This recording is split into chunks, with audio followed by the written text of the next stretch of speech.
Why did Mike Tyson step into the ring with Jake Paul? That's the question everyone is asking themselves right now. My speculation can teach all of you watching a lot about making money. So in this video, I want to tell you what my speculation is and why the reason that Mike Tyson stepped into the ring can make you millions. Here we go. Money talk. Alright, enough waiting. Let me tell you why I think that Mike Tyson stepped into that ring. So I personally think that Mike Tyson stepped into the ring because of the money. And I don't think that's the full 100% reason. Of course, there's a bit of legacy and maybe he did really want to win. But I think mainly the decision was because of the money. And a quick disclaimer, this is just what I'm thinking. Of course, I haven't spoke to Mike Tyson. I don't know why he actually stepped into that ring. This is just an assumption. And if we think about it, right, 58-year-old Mike Tyson stepped into the ring and he's literally fighting for money. What does that teach us? He's fighting for money still at his age. And if I look back at my experience as a coach and helping people make their first 1K online and me making my first 1K online, I had to metaphorically fight for that. So for Mike Tyson, it was literally a fight for money. But for me and for many others that started their business, it was a metaphorical fight for money. And now you might be asking, well, how is this actually going to help me make millions in the future, right? What is the actual lesson? So now I'm going to tell you 3 lessons around this that is going to make you millions in the future if you just keep these lessons in your mind. Let's start off with the first one. So you need to see your business or your way to make money, your career, your entrepreneur inside of you, the way you make money, you making money, all of that. You need to see it as one big fight. It's like stepping into the ring every single day. Let me tell you something I always tell my clients. So when my clients are in this kind of gray zone, they're kind of struggling and it feels like every single day is a fight. That's always when I tell them, well, now that you feel like fighting, this is where you're going to break through. The moment you feel like it starts to be a fight, you need to push harder through that. Do you think in a fight, you can just like put your back against your opponent and just look away and do other things and get distracted? Well, no, you have to focus on the fight, right? So it's very, very important that you break through those moments where it feels like a fight, because that's where you're making the most progress. And what I saw with my clients and also with myself is every single time you have this period, like I said, where it feels like a fight, if you break through that, they always end up in success. So lesson number 2 is you gotta either love the fight or you gotta have a really, really good reason to do it. If you think about Mike Tyson or Jake Paul, right? I think somewhere in the press conference, someone said that Jake is a manufactured killer and Mike Tyson is a born killer. And the reason they said that is because Mike, he had to fight to pay the bills. That was his way to survive. I don't know his whole story, but I'm pretty sure he really had to take those fights. Otherwise, he wasn't able to pay the bills, right? And Jake Paul, well, he got famous and rich, I think, by doing like YouTube and stuff, right? Being an influencer. And then he started boxing out of actually loving it, I assume, or just loving the challenge. And this really encapsulates what I'm trying to say, which is you either gotta love it or have a good reason to do it. And I actually like having a good reason to do it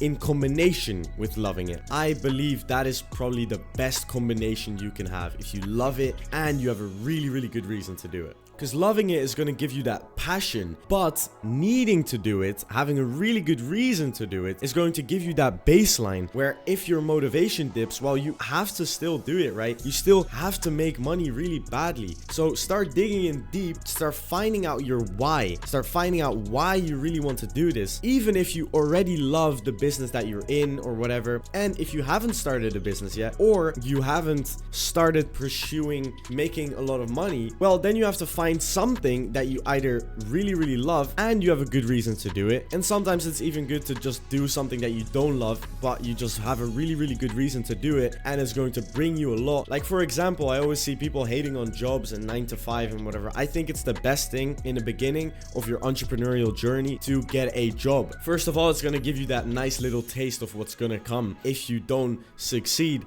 with your business. Of course, not exactly, because you could still go a different career that you might like and whatever, but it's usually going to give you a big net positive on your productivity, on your mindset, on everything that's going to help you make money. And yeah, you might not love that, but that doesn't matter in the beginning because it's going to get you up there. But eventually when you start a business, of course, it's very important to love something and of course have a good reason to do it. You never really only want to do something you love, but you don't really have a good reason for it, especially not if it's not making you money, if that's your goal, of course, right? So make sure you never really do things you only love if it doesn't make you money. All right, let's go over to the third lesson. And the third lesson is you need to see this as a long-term fight. And you need to see this long-term fight in kind of categories, right? So let's grab your life. Your whole entire life. If you're lucky, it's going to be about 8 decades of your entire life. Well, you might be like 20 now, so it's going to be only 6 decades left, right? In these decades are years, of course, right? So let's say if you win 8 years of the decade, well, you win the fight because you won more rounds in that decade.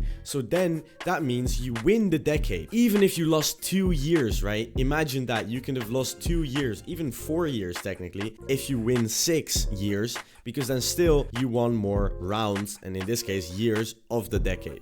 Now let's take that back. We have a year and then we have 12 months, of course. Well, if you win 7 of the months, well, you're still going to win the fight. You could have still had 5 really shitty months, but it doesn't matter because you won the net positive, because you won more rounds than you lost. And in a month you have weeks. So if you win 3 of the 4 weeks, well, you still win. So you could have had a really shit week, but you still won because you again won more rounds. Out of a week you have days, well, you get that. And now I want to get to the interesting part, which is your day, your fucking day.